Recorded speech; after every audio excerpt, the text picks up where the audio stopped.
कि स्टैटिस्टिक्स के बारे में हम लोग इंट्रोडक्शन चल रहे थे।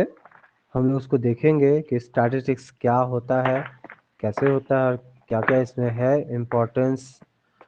सबसे पहले मीनिंग, स्कोप एंड इम्पोर्टेंस भी खास करके चलेंगे कि स्टैटिस्टिक्स क्या है, उसका अर्थ क्या होता है, उसका क्षेत्र कहाँ है और कहाँ तक है और उसका महत्व कहाँ तक दिया हुआ है, उसके बारे में हम लोग जानेंगे।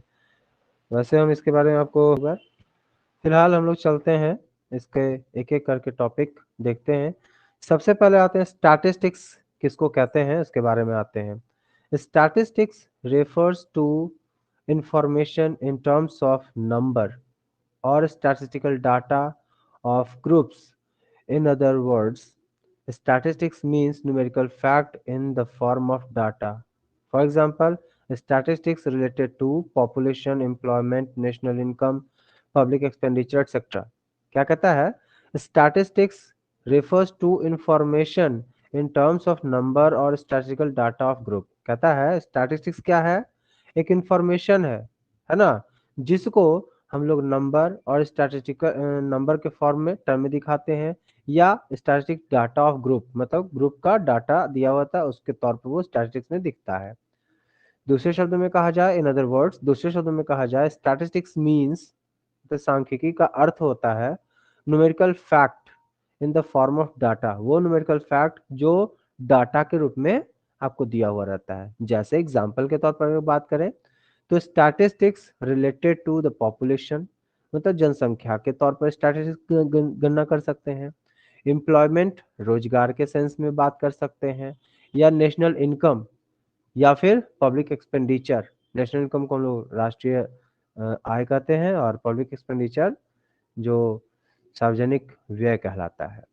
तो एक-एक करके जैसे चाहे पॉपुलेशन ले लें, एम्प्लॉयमेंट ले लें, नेशनल इनकम ले लें, पब्लिक एक्सपेंडिचर ले लें, इन सब को हम लोग स्टैटिस्टिक्स क्यों कहते हैं? क्योंकि इनसे बहुत तरह का कंक्लूजन निकलता है, इनसे इसको हम लोग नंबर में रिप्रेजेंट करते हैं। भाई जैसे भारत का पॉपुलेशन कितना है, अमेरिका का पॉपुलेशन कितना है, इंग्लैंड का पॉपुलेशन कितना है, ये चाइना में रोजगार कितना है, भारत में रोजगार कितना है ना? भारत का राष्ट्रीय आय क्या है, चाइना का राष्ट्रीय आय क्या है, अमेरिका का राष्ट्रीय आय क्या है, ये सब हम लोग देखते हैं। वही पब्लिक एक्सपेंडिचर भारत में कितनी होती है या अदर कितनी किसी कंट्री में कितनी होती है ना? इन सब को जब हम लोग कंक्लूजन करते हैं या कंपैरिजन करते हैं या एनालिसिस करते हैं या कुछ भी करते हो उसके लिए कंक्लूजन निकालने के लिए, तो हम लोग उसको कहते हैं क्या कि भाई हम स्टैटिस्टिक्स कर रहे हैं, स्टैटिस्टिक्स का यूज कर रहे हैं। तो आगे आते हैं, क्या कहता है? Related and comparable data can only be called statistics. Simple सा सेंस में अगर कहा जाए तो स्टैटिस्टिक्स हम लोग कैसे कह सकते हैं भाई? तो related and comparable data can only be statistics, मतलब कोई डाटा किसी से संबंधित हो या कंपेयर करने के योग्य हो, उसको हम लोग स्टैटिस्टिक्स कहेंगे। अकेले डाटा को स्टैटिस्टिक्स नहीं कहेंगे। इसके कहने का अर्थ क्या हो गया कि individual and unrelated facts can not be treated as statistics. एक व्यक्तिगत इकाई या कोई किसी से संबंधित ना हो, उस तथ्य को हम लोग सांख्यिकी नहीं कह सकते हैं। क्यों? क्योंकि एक अकेले डाटा से किसी तरह का कोई कंक्लूजन नहीं निकलता है कि आखिर हम उसको स्टैटिस्टिक्स कहें तो कैसे? यानी सिंपल सा कहने का मतलब यहाँ क्या हुआ कि जब कोई डाटा किसी दूसरे से कंपैरिजन करने के योग्य हो या उससे संबंधित उससे रिलेशन डिफाइन करने के योग्य हो, तो हम लोग उसको स्टैटिस्टिक्स कह सकते हैं। इंडिविजुअल डाटा को स्टैटिस्टिक्स नहीं कहेंगे। जस्ट लाइक एग्जांपल अगर ले लें कि कोई संख्या किसी का कितना गुना है, कितना कम है, कितना ज़्यादा है, कितना परसेंटेज है, ये जब कंपैरिजन करते हैं तो हम लोग कहते हैं कि स्टैटिस्टिक्स में स्टडी हम कर रहे हैं। इंडिविजुअल में स्टैटिस्टिक्स नहीं हो पाता है। चलिए तो आगे हम लोग देखते हैं। अब हम लोग आते हैं कंक्लूजन, इससे क्या निकलता है? तो एग्जांपल ऊपर देखें तो कहता है all statistics data but all data are not statistics. Simple सा कहने का मतलब क्या हुआ कि सारा डाटा को, सारा स्टैटिस्टिक्स डाटा तो होता है लेकिन सारा डाटा स्टैटिस्टिक्स नहीं होता है। कहने का अर्थ क्या हुआ कि data can only be called statistics if it contains following features. मतलब कोई डाटा स्टैटिस्टिक्स तभी कहा जा सकता है जब उसमें कुछ विशेषताएं पाई जाती हैं। क्या क्या विशेषताएं पाई जाना चाहिए भाई? तो सबसे पहले देखते हैं, data should be in the form of aggregates. Data कैसा होना चाहिए? एग्रीगेट यानी समूह में होना चाहिए। इंडिविजुअल डाटा से कंपैरिजन नहीं हो सकता, इसे उसको स्टैटिस्टिक्स नहीं कहते हैं। तो कहता है डाटा क्या? Data should be in the form of aggregate. Data कैसा होना चाहिए? एग्रीगेट यानी सामूहिक डाटा होना चाहिए। दूसरा कहता है आपका data should be related and comparable to each other. Data कैसा होना चाहिए? एक दूसरे से संबंधित और एक दूसरे से कंपेयर करने के योग्य, तभी हम लोग उसको स्टैटिस्टिक्स में काउंट करेंगे, अदरवाइज नहीं काउंट करेंगे। उसके बाद कहता है हमारा data should systematically collected. Data कैसे कलेक्ट किया जाना चाहिए? एक सिस्टमेटिक तरीके से। डाटा कलेक्ट करने का एक आपका सीक्वेंस सिस्टम बना हुआ है, उसी के अकॉर्डिंग आपको डाटा कलेक्ट करना होगा, तो हम लोग उसको स्टैटिस्टिक्स कहेंगे, अदरवाइज स्टैटिस्टिक्स में वो काउंट नहीं होगा। नेक्स्ट आते हैं हम लोग, अकॉर्डिंग टू बाउले का कहना है स्टैटिस्टिक्स के बारे में, क्या कहते हैं ये? सो देखिए, इनका कहना है statistics are numerical statement of facts in any department of inquiry placed in relation to each other। कहता है statistics are numerical statements of facts in any department of inquiry placed in relation to each other। मतलब statistics वो सारा numerical statement है या वो fact है जिसमें किसी भी तरह का इंक्वायरी करना हो, किसी भी विभाग में किसी भी तरह का चीज इंक्वायरी करते हैं, जांच पड़ताल करते हैं, रिलेशन दिखाते हैं, डिफाइन करते हैं, उसको हम लोग कहेंगे क्या? स्टैटिस्टिक्स। जिसको मतलब वो रिलेशन जिसमें हम नंबर में रिप्रेजेंट कर रहे हैं, नंबर फैक्ट को डिफाइन कर रहे हैं, उसको हम लोग स्टैटिस्टिक्स कहते हैं। क्लियर है यहाँ तक? चलिए आगे Yes, चलते sir. हैं हम लोग। हाँ, आगे हम लोग चलते हैं। हकिनवाल का भी कहना है, क्या वो क्या कहते हैं इसके बारे में, स्टैटिस्टिक्स के बारे में? A collection of noteworthy facts concerning state, both historical and descriptive। कहता है वो कलेक्शन ऑफ नोटवर्थी फैक्ट जो आपके हिस्टोरिकल और डिस्क्रिप्टिव फैक्ट को डिफाइन करता हो, है ना? कहता है ना a collection of noteworthy facts concerning state, both historical and descriptive fact. मतलब ऐतिहासिक तथ्य हो या उसका वर्णन करने वाला तथ्य हो, जिसको आप दोनों तरह से डिफाइन कर सकते हैं, उस फैक्ट को हम लोग क्या कहेंगे? स्टैटिस्टिक्स कहेंगे। ठीक है, तो इस तरह से हमारा कंक्लूजन थोड़ा सा एक निकलता है। अब ये तो क्योंकि कंक्लूजन निकालने के लिए आपको बहुत सारे सेंस को डिफाइन कर रहे थे ये दोनों, है ना? अब हम लोग आते हैं सिंगुलर सेंस में स्ट्रैटेजिक्स क्या होता है उसके बारे में थोड़ा सा जानते हैं। कहता है कि in the singular sense statistics means science of statistics और स्टैटिस्टिकल मेथड। सिंगुलर सेंस में अगर कहा जाए स्टैटिस्टिक्स क्या होता है? वो साइंस ऑफ स्टैटिस्टिक्स और स्टैटिस्टिकल मेथड, मतलब वो वैज्ञानिक विधि, है ना, या सांख्यिकी विधि, वैज्ञानिक जो होता है, जिसको हम लोग सिंगुलर सेंस में स्टैटिस्टिक्स कह सकते हैं। क्यों, कैसे कह सकते हैं? तो इट रेफर्स टू टेक्निक और methods relating to collection, classification, presentation, analysis and interpretation of in quantitative data. मतलब ये वो तकनीक है, वो विधि है जिसके माध्यम से हम किसी डाटा को कलेक्ट करते हैं, क्लासिफाई करते हैं, प्रेजेंट करते हैं, एनालाइज करते हैं, विश्लेषण करते हैं, और यानी और इंटरप्रिटेशन यानी निर्वचन करते हैं। वो भी कोई भी क्वांटिटेटिव डाटा, मतलब वो अंक गणितीय तथ्य जिसको हम लोग डाटा को जिसको कलेक्ट करते हो या क्लासिफाई करते हो, वर्गीकृत करते हो, या प्रेजेंट करते हो, या एनालाइज करते हो, या इंटरप्रेट करते हो, उसको हम लोग स्टैटिस्टिक्स कहेंगे। इसके लिए भी आते हैं हम लोग, देखते हैं सेलिगमैन का कहना है, वो क्या कहते हैं स्टैटिस्टिक्स के बारे में, वो जान लीजिए। कहता है, इनका कहना है statistics is the science, statistics is the science which deals with the method of collecting, classifying, presenting, comparing and interpreting numerical data collected to throw some light on any sphere of inquiry। मतलब आप सांख्यिकी उसको कह सकते हैं, कहता है ना statistics is the science which deals with method of collecting, classifying, presenting, comparing and interpreting numerical data collected to some light on any sphere of inquiry। मतलब जानकारी ज्ञात करने का कोई भी विभाग हो, उन सब में से जब हम लोग डाटा जो कलेक्ट कर सकें, क्लासिफाई कर सकें, प्रेजेंट कर सकें, कंपेयर कर सकें, उस पर निर्वचन कर सकें, है ना, इसके लिए जो विधि अपनाई जाती है उसको भी हम लोग स्टैटिस्टिक्स कहते हैं। यानी अभी तक अगर हम देखें तो स्टैटिस्टिक्स कहता है कि जब हम ग्रुप डाटा को लेते हैं उसमें कंपैरिजन कर सकते हैं, इंडिविजुअल डाटा को स्टैटिस्टिक्स नहीं कर सकते हैं। लेकिन यहाँ पर स्टैटिस्टिक्स वो भी विधि भी कहलाता है, स्टैटिस्टिक्स में वो विधि भी कहलाता है जिसमें किसी भी न्यूमेरिकल डाटा को, न्यूमेरिकल फैक्ट को हम कलेक्ट कर सकते हैं।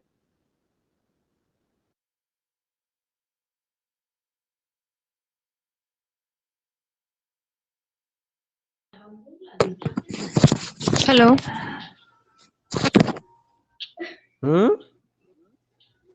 आवाज नहीं आ रही थी सर आपकी।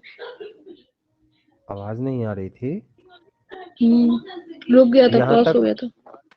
यहाँ तक क्लियर है? हाँ क्लियर। अगर नहीं जाएगी तो आप वीडियो पर देख सकते हैं, आपको चला जाएगा। जहाँ दिक्कत होगा तो बोलिएगा। चलिए हम लोग आगे चलते हैं, इसके आगे बढ़ते हैं, थोड़ा सा देखते हैं क्या है हमारे पास। अगला है हमारा कैरेक्टरिस्टिक्स ऑफ स्टैटिस्टिक्स, यानी सांख्यिकी की विशेषताएं। आइए देखते हैं क्या क्या विशेषताएं हैं एक सांख्यिकी में। कहता है एग्रीगेट ऑफ फैक्ट्स। ये क्या है, सांख्यिकी में क्या विशेषता है? तो ये क्या है, एग्रीगेट ऑफ फैक्ट्स मतलब तथ्यों का समूह है। मतलब हमारे पास तथ्य तो बहुत सारे होते हैं, तथ्य नंबर में, तथ्य जो है हमारे पास बहुत सारे फैक्ट हैं जिसको हम लोग समूह में रिप्रेजेंट कर सकते हैं, वो स्टैटिस्टिक्स में आएगा। यानी a single number does not constitute statistics as no conclusion can be drawn from it. कहता है एक सिंगल नंबर को हम लोग स्टैटिस्टिक्स में कभी भी काउंट नहीं करते हैं। क्यों? तो as no conclusion can be drawn from it, क्योंकि इससे किसी तरह का कोई कंक्लूजन नहीं निकल पाता है, इसलिए इसको हम लोग स्टैटिस्टिक्स नहीं कहेंगे। यानी only aggregate number of facts is called statistics. यानी यहां कहता है कि समूह में जो डाटा दिया हुआ रहेगा उसी को स्टैटिस्टिक्स कहेंगे, because conclusion may be drawn by comparing them, क्योंकि उनको कंपेयर करने से कई तरह का कंक्लूजन आप निकाल सकते हैं। यहाँ पर एग्रीगेट ऑफ फैक्ट्स का मतलब क्या हुआ कि एक सिंगल नंबर को हम लोग स्टैटिस्टिक्स नहीं कहेंगे क्योंकि उससे किसी तरह का कोई कंक्लूजन नहीं निकलता है।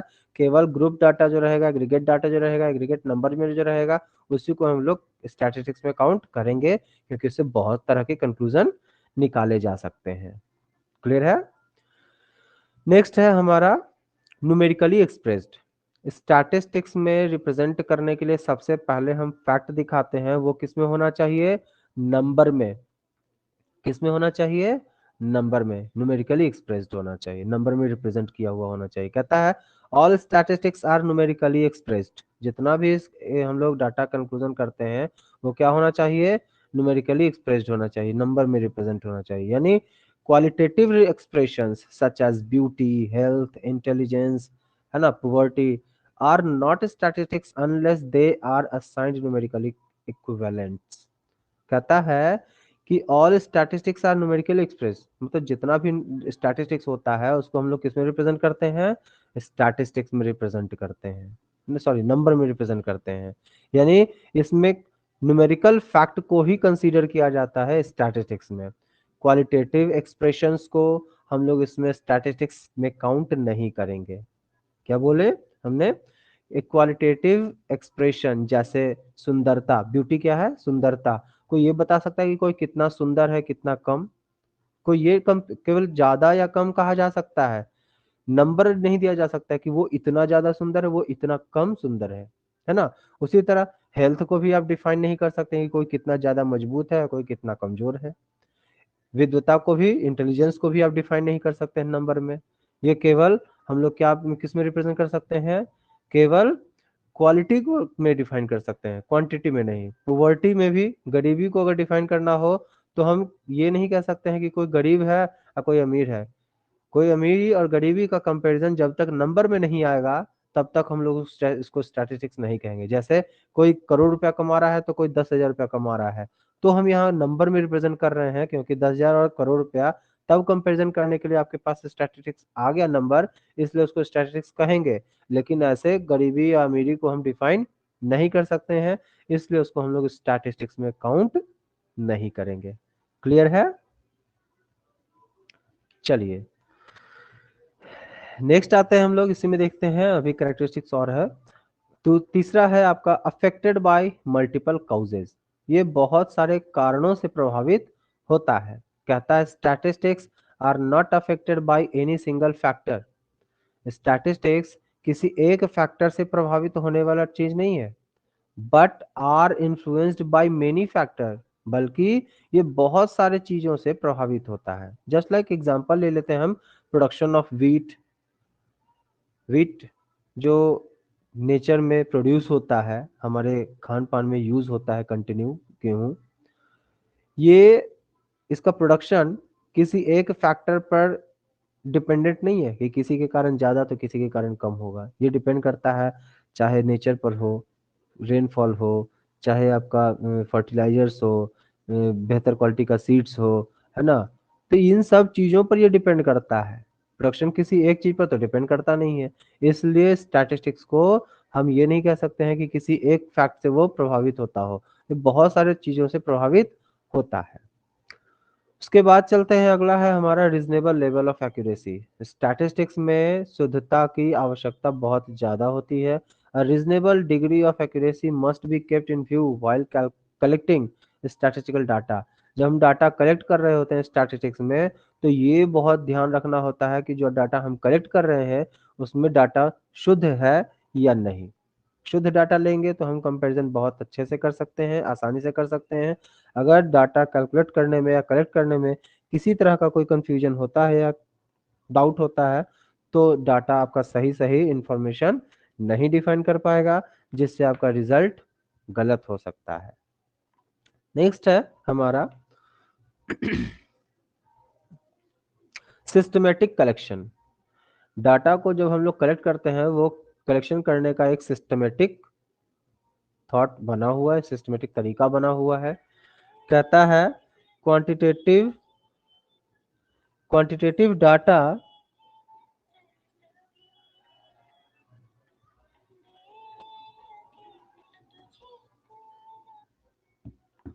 quantitative data are never collected in a haphazard manner so that one may be sure about their degree of accuracy। कहता है कि क्वांटिटेटिव डाटा कभी भी बिना मतलब का कलेक्ट नहीं किया जाता है।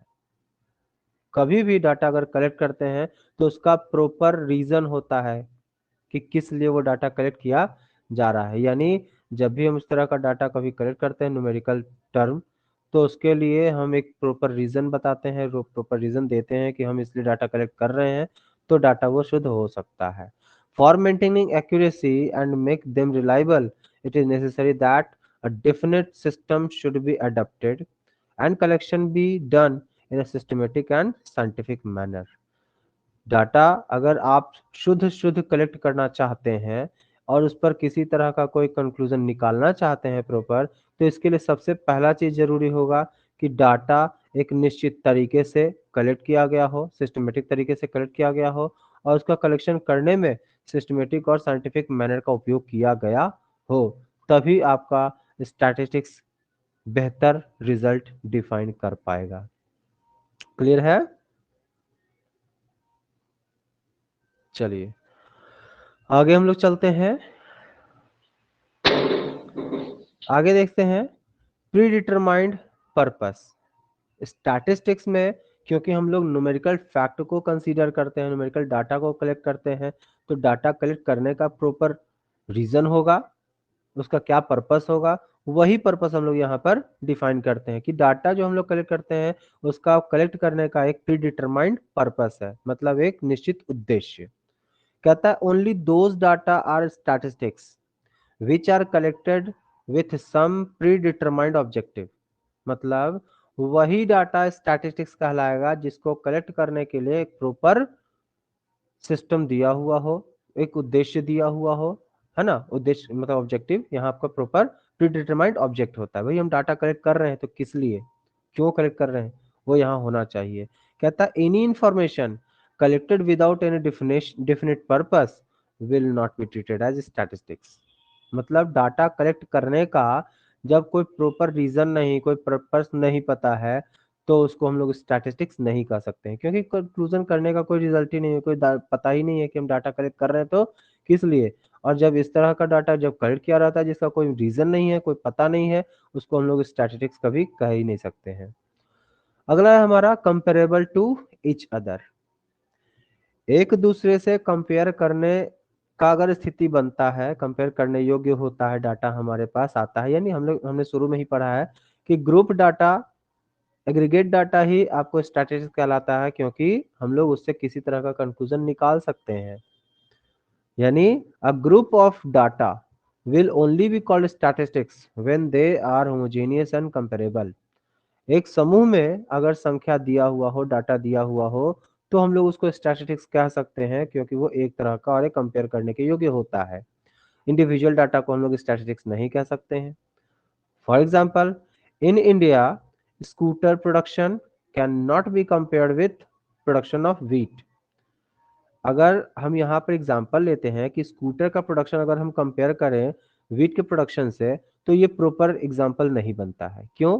क्योंकि अगर एक स्कूटर का ही हम प्रोडक्शन करें तो कई सारी कंपनियां हैं प्रोडक्शन करने के लिए स्कूटर की, तो स्कूटर को जब हम प्रोडक्शन करने जाएंगे तो दूसरे कंपनी के ही कंपैरिजन करेंगे ना, जो स्कूटर बनाती हो उससे कंपेयर करेंगे, तो हमारा रिजल्ट बेहतर पता चलेगा कि हम ज्यादा उत्पादन कर रहे हैं या फिर कम उत्पादन कर रहे हैं। ये गेहूं के उत्पादन से कहाँ का कंपैरिजन प्रॉपर सही नहीं हो पाता है, जिस कारण से हम लोग इसको स्टैटिस्टिक्स नहीं कह पाएंगे। यानी आपको अगर स्टैटिस्टिक्स में कंसीडर करना है कि हम स्टैटिस्टिक्स किसको कहेंगे, तो उसके लिए डाटा क्या होना चाहिए, एक तरह का कंपैरिजन करने के लिए एक तरह का डाटा हमारे सामने प्रेजेंट होना चाहिए। यानी स्कूटर का प्रोडक्शन का कंपैरिजन स्कूटर के प्रोडक्शन से और व्हीट के प्रोडक्शन का कंपैरिजन व्हीट के प्रोडक्शन से कंपेयर कर सकते हैं। अदर स्टेट या अदर कंट्री में कंपैरिजन कर सकते हैं कि भाई हमारे यहाँ प्रोडक्शन कितना हो रहा है व्हीट का, दूसरे देश में कितना हो रहा है, दूसरे कंट्री में कितना हो रहा है। एक स्टेट में इतना प्रोडक्शन हो रहा है व्हीट का तो दूसरे स्टेट में इतना प्रोडक्शन हो रहा है। ये कंपैरिजन करने के लिए डाटा एक तरह का होगा तो ही स्टैटिस्टिक्स में कहा जाएगा, अदरवाइज उसको स्टैटिस्टिक्स नहीं कहेंगे।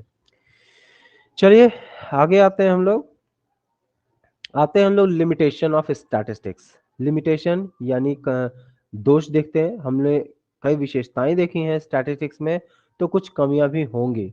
वो कमियां क्या हैं उसको हम लोग यहाँ पर देखेंगे। कहता है statistical methods are now used in almost all branches of study. आज आप अध्ययन का कोई भी क्षेत्र ले लें, चाहे ज्योग्राफी ले लें, चाहे साइकोलॉजी ले लें, चाहे इकोनॉमिक्स ले लें, चाहे मैथ ले लें, चाहे क्रिकेट का कोई कंपैरिजन का स्कोर कार्ड देख लें, स्कोर बोर्ड देख लें, हर जगह हम लोग स्टैटिस्टिक्स का उपयोग कहीं ना कहीं करते ही हैं। But in spite of having a wide scope of the subject matter of statistics, है ना, यानी सीधा सीधा कहा जाए तो इसके जगह पर अब सब्जेक्ट मैटर, क्योंकि स्टैटिस्टिक्स का बहुत जगह क्षेत्र बढ़ चुका है, हर जगह उपयोग करते हैं, तो इसमें कहीं ना कहीं कुछ ना कुछ तो दोष भी होगा, कुछ ना कुछ तो कमियां भी होंगी। तो statistics not fully free of limitation. ये लिमिटेशन, ये दोष से फुल्ली फ्री नहीं है कि स्टैटिस्टिक्स का हर जगह उपयोग हो रहा है तो स्टैटिस्टिक्स सबसे ज्यादा बेहतर है, स्टैटिस्टिक्स में बहुत ज्यादा विशेषताएं पाई जाती हैं। नहीं, उसमें कुछ ना कुछ कमी भी होती है। वो क्या? In reality, statistics suffers from a few serious limitation। इसमें बहुत सारी कमियां भी होती हैं, उनमें से कुछ आपको अभी देखने को मिलेंगे। Some of them are as follow। उनमें से क्या क्या है? सबसे पहला आता है, it does not study the qualitative aspect of a problem। हमने अभी पढ़ा है कि हम लोग स्टैटिस्टिक्स में केवल क्वांटिटेटिव फैक्ट को ही स्टडी करते हैं, यानी नंबर में दिया गया जो तत्व है, जो फैक्ट है, उसी को हम लोग स्टैटिस्टिक्स कहेंगे। क्वालिटेटिव एस्पेक्ट को स्टडी नहीं करते हैं, क्योंकि उससे किसी तरह का कोई ज्यादा कम ये नहीं पता चलता, इसलिए हम लोग उसको स्टैटिस्टिक्स में कंसीडर नहीं करते हैं। ये दोष है। कहता है the most important condition of statistics study is that the subject matter of investigation and inquiry should be capable of being quantitatively measured. मतलब अगर किसी भी तरह का स्टैटिस्टिकल स्टडी अगर आप कर रहे हैं तो उसके लिए सबसे महत्वपूर्ण हो जाता है कि आपका सब्जेक्ट मैटर इन्वेस्टिगेशन का या इंक्वायरी करने का क्या होना चाहिए, तो क्वांटिटेटिवली मेजर्ड होना चाहिए। मतलब वो नंबर में रिप्रेजेंट होना चाहिए, नंबर में दिखना चाहिए कि आप जो डाटा कंपैरिजन कर रहे हैं वो किस रूप में है, तो क्वांटिटेटिव में, यानी मात्रात्मक कथन में, मात्रात्मक संबंध में होना चाहिए, गुणात्मक संबंध से कोई लेना देना इसका नहीं होता है। जस्ट लाइक एग्जांपल ले लें, qualitative phenomena such as example है honesty, intelligence, poverty etcetera can not be studied in the statistics unless these attributes are expressed in terms of numerals। कहता है कि एग्जाम्पल के तौर पर क्वालिटेटिव एस्पेक्ट अगर लेते हैं, जैसे ऑनेस्टी, ईमानदारी, इंटेलिजेंस, विद्वता, या पुअर्टी यानी गरीबी, इन सब को अगर हम इस ऐसे कहें तो स्टैटिस्टिक्स में काउंट नहीं करते हैं तब तक जब तक कि उसको नंबर में रिप्रेजेंट न किया जाए। नंबर में अगर रिप्रेजेंट करते हैं तो हम लोग उसको स्टैटिस्टिक्स में कंसीडर करेंगे, स्टैटिस्टिक्स के तरह उसको ट्रीट करेंगे, स्टैटिस्टिक्स का कंक्लूजन किसी भी तरह का निकालेंगे। लेकिन अगर उसमें किसी भी तरह का किसी भी तरह का न्यूमेरिकल फैक्ट नहीं रिप्रेजेंट करते हैं तो उसको हम लोग स्टैटिस्टिक्स में कंसीडर नहीं करेंगे। चलिए नेक्स्ट आते हैं, हम लोग देखते हैं क्या कहता है अगला। It does not study individual, इसमें इंडिविजुअल यूनिट को स्टडी हम लोग नहीं करते हैं, इसमें केवल ग्रुप डाटा रहता है उसी को स्टडी करते हैं। यानी statistics is the study of aggregate data, an individual value of the observation have no specific importance in statistical analysis। हम लोग सांख्यिकी का जब अध्ययन करते हैं तो उसमें ग्रुप डाटा, एग्रीगेट डाटा को ही स्टडी करते हैं, है ना। और इंडिविजुअल डाटा को साफ साफ तौर पर कहा जाए तो इसमें इंपॉर्टेंस नहीं देते हैं, यानी no specific importance in statistical analysis, यानी सांख्यिकी विश्लेषण में इसका कोई महत्व नहीं रह जाता है। क्लियर है। नेक्स्ट है आपका लैक ऑफ स्टैंडर्ड कंक्लूजन, मतलब कंक्लूजन निकालने के लिए कोई प्रॉपर स्टैंडर्ड फिक्स नहीं किया गया, कोई प्रॉपर प्रमाप नहीं दिया गया कि आपको कंक्लूजन करने के लिए स्टैटिस्टिक्स में ये चीज होना चाहिए तो स्टैटिस्टिक्स कहलाएगा, ये चीज नहीं है तो स्टैटिस्टिक्स नहीं कहलाएगा। कोई प्रॉपर रीजन नहीं, कोई प्रॉपर कंक्लूजन नहीं बताता है। इसलिए कहता है statistical result are not full standard in nature. Statistics का जो रिजल्ट आता है, हमारा कंक्लूजन निकलता है, वो नेचर में कोई स्टैंडर्ड फिक्स नहीं किया हुआ कि ये फुल्ली एकदम फिक्स हो गया कि हाँ ये अगर आपका पोर्शन आ रहा है तो आपका स्टैटिस्टिक्स में कंसीडर होगा, ऐसा नहीं है तो वैसा नहीं होगा, ऐसा नहीं होता। कहता है due to lack of appropriate interpretation fallacious conclusion may be drawn.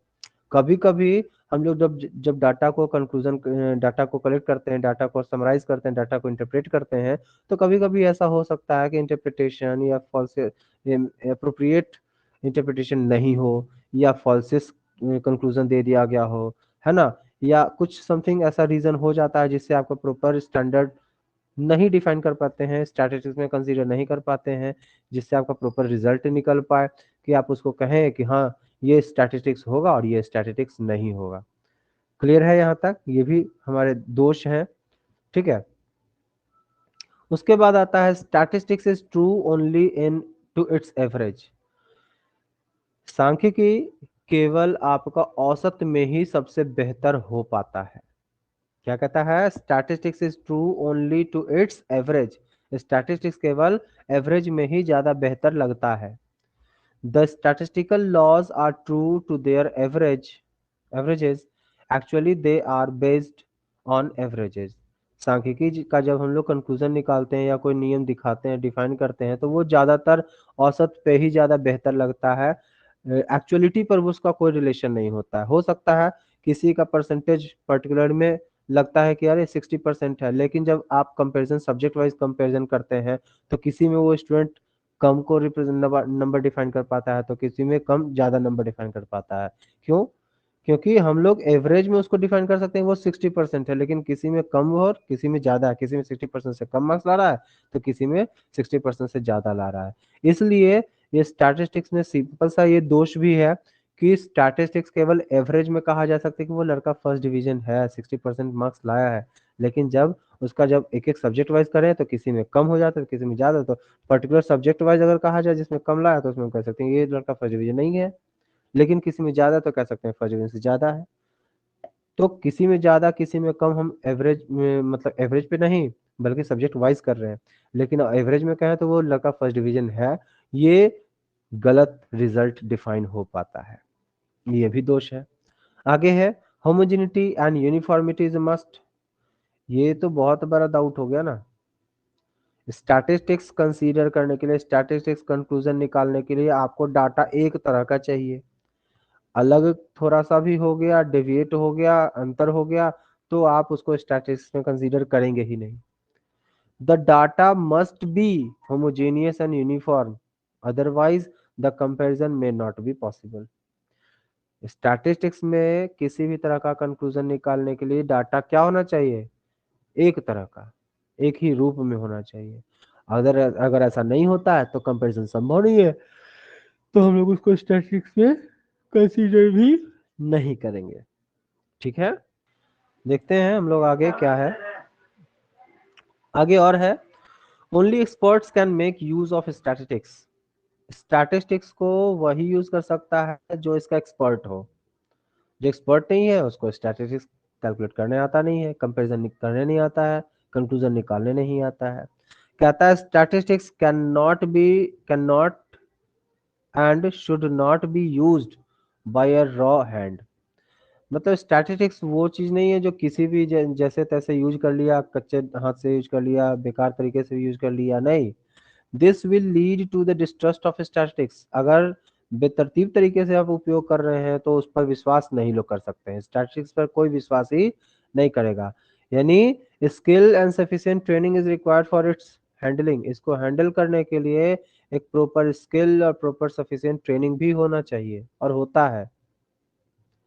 अगर सिंपल सा कहा जाए कि अगर स्टैटिस्टिक्स में अगर किसी तरह का कंपैरिजन करना हो, किसी तरह का कंक्लूजन निकालना हो, तो वही निकाल सकता है जो इसका एक्सपर्ट हो, जिसको इसके बारे में जानकारी बेहतर तरीके से हो, वही स्टैटिस्टिक्स को यूज कर सकता है। तो एक कमी ये भी हो गया कि स्टैटिस्टिक्स को वही यूज करेगा जो इसका एक्सपर्ट हो, अदरवाइज उस पर कोई विश्वास नहीं कर सकते हैं। नेक्स्ट है हमारा, all statistical methods are subject to bias. कहता है जितना भी सब्जेक्ट स्टैटिस्टिकल मेथड हम लोग यूज करते हैं वो हो सकता है पक्षपात करे, पर्टिकुलर किसी डिपार्टमेंट का साइड ले और किसी डिपार्टमेंट का साइड ना ले। कहता है दिस में गिव अ रॉन्ग और अ बायस्ड रिजल्ट। इससे क्या हो सकता है, ये रॉन्ग रिजल्ट भी रिप्रेजेंट कर सकता है या पक्षपात का भी रिजल्ट डिफाइन कर सकता है। On account of biasness, sometimes a statistical inquiry may give abnormal or absurd result। कहता अगर कभी पक्षपात हुआ किसी भी तरह का कंक्लूजन करने में या डाटा को हैंडल करने में, डाटा को रिजल्ट को डिफाइन करने में, तो हो सकता है कि इस इंक्वायरी में इस स्टैटिस्टिकल इंक्वायरी में आपको रॉन्ग रिजल्ट डिफाइन किया जाए, या अब नॉर्मल जो नॉर्मल होना चाहिए उससे बिल्कुल अलग रिजल्ट आपको दिया दिया जा सकता है। ये भी आपको स्टैटिस्टिक्स में दोष पाया जाता है। क्लियर है? जी सर। चलिए आगे आता है और हमारा, statistics can be misused. Statistics को मिसयूज भी किया जा सकता है। अगर सही तरीके से रिप्रेजेंट किया जाए तो स्टैटिस्टिक्स सही है, और अगर गलत तरीके से रिप्रेजेंट किया जाए तो आपको गलत तरीके से डिफाइन करने के कारण इसका मिसयूज भी किया जा सकता है। कहता है statistics is liable to be misused. Statistics को गलत तरीके से मिसयूज भी किया जा सकता है, इसके लिए ये उत्तरदायी है। The result obtained can be manipulated according to its to one's own interest, and such manipulated result can mislead the community। कहता है कि कहता है इसमें कि अगर किसी तरह का कंक्लूजन आप निकाल रहे हैं तो इस डाटा को, जो डाटा को हैंडल करना चाहता है वो अपने तरीके से रिप्रेजेंट कर सकता है, इसको मिसयूज कर सकता है, डाटा को मैनिपुलेट कर सकता है, हेर फेर कर सकता है, जिससे कि आप एक किसी कम्युनिटी को जिसको आप रिप्रेजेंट कर रहे हैं, जिसको डिफाइन कर रहे हैं, जिसको बता रहे हैं, आप क्या कर सकते हैं, उसको अलग तरीके से रिप्रेजेंट कर सकते हैं, जिससे आपको डाटा जो जिसके सामने को रिप्रेजेंट कर रहे हैं उसके दिमाग को, उसके हित को या उसके समझ को आप मैनिपुलेट कर सकते हैं, मिसगाइड कर सकते हैं, मिसलीड कर सकते हैं। जैसे पर्टिकुलर कोई प्रोडक्ट के बारे में हम आपको डिफाइन कर रहे हो, हम आपको लगता हो कि वो अच्छा है, हम उसको कह सकते हैं कि नहीं इसमें ये कुछ बुराइयां हैं, आप इसको देखिए। इस बुराइयों को दिखाने के कारण आपको लगता है कि वो प्रोडक्ट क्या हो गया, खराब। लेकिन उसी तरह एग्जांपल कोई प्रोडक्ट आपको खराब लगता हो, हम उसमें आपको अच्छाइयाँ बताएंगे, कम कमियां कम है, अच्छाई ज्यादा बता रहे हैं, तो आपको प्रोडक्ट क्या लगने लग जाता है, अच्छा। यानी हम इसी स्टैटिस्टिक्स को डिफाइन करके आप में क्वालिटी को खराब और क्वालिटी को अच्छा भी कर सकते हैं। जस्ट लाइक एग्जांपल के तौर पर कहा जाए तो ये कह सकते हैं, ठीक है। तो नेक्स्ट चले, जी सर। आगे है हमारा डिस्ट्रस्ट ऑफ स्टैटिस्टिक्स, मतलब सांख्यिकी पर अविश्वास। सांख्यिकी पर अविश्वास कहता है डिस्ट्रस्ट ऑफ स्टैटिस्टिक्स का मतलब क्या है, ये सांख्यिकी पर अविश्वास। Sometimes statistics is said to be a study of lies. कभी कभी हम लोग स्टैटिस्टिक्स को झूठों का अध्ययन कहते हैं, झूठ का भी अध्ययन कहते हैं, यानी जो सच है नहीं उसका हम अध्ययन कर रहे हैं, क्योंकि कभी कभी वो सच होता है तो कभी कभी झूठ भी होता है। Some statements of a statistician showing the distrust of statistics are as follow। कुछ कुछ डिस्ट्रस्ट आपको डिफाइन करेंगे, दिखाएंगे कि क्या झूठ होता है। जैसे एग्जांपल, अकॉर्डिंग टू किंग का कहना है कि statistics are like clay of which you can make a god or devil. Statistics वो मिट्टी के लोदे की तरह होता है जिससे हम भगवान भी बनाते हैं तो शैतान भी बनाते हैं, है ना। जस्ट लाइक एग्जाम्पल के तौर पर ले लें, दुर्गा पूजा में वही मिट्टी से हम दुर्गा जी भी बनाते हैं और राक्षस भी बनाते हैं। तो उसी तरह स्टैटिस्टिक्स वो डाटा है जिसको अगर सही तरीके से रिप्रेजेंट किया जाए तो रिजल्ट एकदम पॉजिटिव, कंक्लूजन आपका सही निकलता है। अगर उसी को अगर गलत तरीके से रिप्रेजेंट किया जाए, समझाया जाए अलग तरीके से, तो आपको लगता है कि ये गलत है। यानी उसी पर्टिकुलर डाटा को आपको दो तरीके से रिप्रेजेंट किया जा सकता है, सही से भी और गलत तरीके से भी। सही से रिप्रेजेंट कर रहे थे जस्ट लाइक गॉड, गलत तरीके से रिप्रेजेंट कर रहे थे जस्ट लाइक डेविल, ठीक है। यानी स्टैटिस्टिक्स क्या है, झूठ, एकदम पता नहीं सच क्या है क्या नहीं, नहीं जानते हैं, लेकिन फिर भी हमको इस पर विश्वास कभी करते हैं तो कभी नहीं करते हैं। आते हैं आगे, हम लोग देखते हैं cause of distrust of statistics. आखिर सांख्यिकी पर विश्वास न करने का कारण क्या है।